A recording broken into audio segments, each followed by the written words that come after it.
Hey everybody, Byakko once again. Time for a vlog. First off, I have seen the first 8 episodes of the 3rd season of Sailor Moon Crystal. It was really good.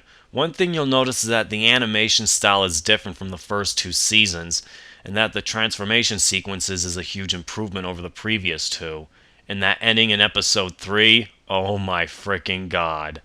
And in episode 4, Minako can also disguise herself like Usagi. In episode 6, Setsuna, known as Sailor Pluto from season 2, returns as she took down Talu, who transformed into a creepy plant monster.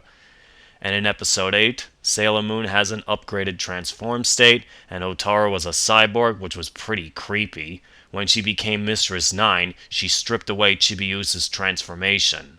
Next, I've seen the English dub 2011 Hunter x Hunter. Yeah, I have seen clips of both the 90s and current version of the two. Now I'm seeing the 2011 dub. So far I've seen 6 episodes, and I'm starting to like this series, including the 90s version. Then I took a look at a cartoon from the late 90s I've never seen before called Weirdos. And this one is one of the weirdest shows I ever set my eyes on. The animation was awful, but it did have familiar voices and also references. Yes, I did a review on that show back in April, and I'll give you the link to check it out. Next, I've played this one video game for the Super Famicom that I've never played before called Wedding Peach.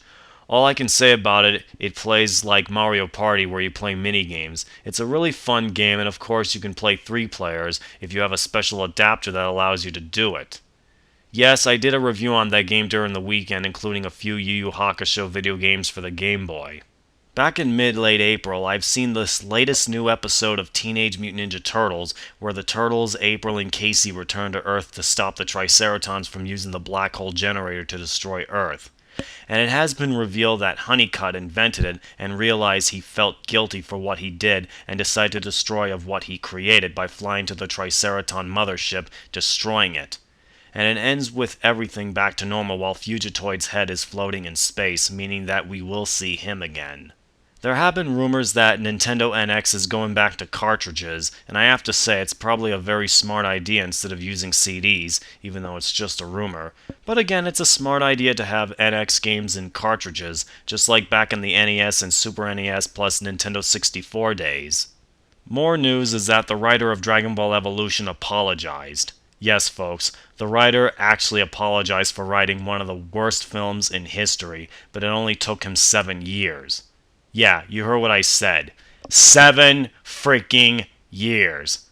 Don't you think it's a little late for that? I mean, you could have apologized like 2 or 3 years after you made that pile of shit you call a Dragon Ball movie. Now, to be honest, I never saw a Dragon Ball Evolution, not even once, because I can predict how awful it is. A few days ago, Bandai Namco released a new Dragon Ball project called Fly Through Time, and in 24 hours it was revealed to be Dragon Ball Xenoverse 2. Yeah, you all know it was Xenoverse 2, so... All aboard the hype train, everybody! Dragon Ball Xenoverse 2 has been announced! Yes, I have seen the trailer, and I was so hyped when Zarbon and Dodora were included. It was very sad they weren't featured in the previous game, we haven't played them since Raging Blast 2. Plus, Turles and Lord Slug are included. Yes, this game is missing a lot of characters, especially Future Gohan, a couple of Z characters, GT characters, and most of the characters from the movies. That's what this sequel needs. Also, the gameplay needs improvements such as better hit detection, beam struggles, definitely need that. Find some Dragon Balls during the fight just like in the Tenkaichi series, not to mention they also need to fix the fighting mechanics and combat system. I also heard that there is a hub world where you can fly around and it's a lot bigger than Toki Toki City. I want the game to have new races such as androids and Kais, also better create a character system plus a larger character roster to go with it.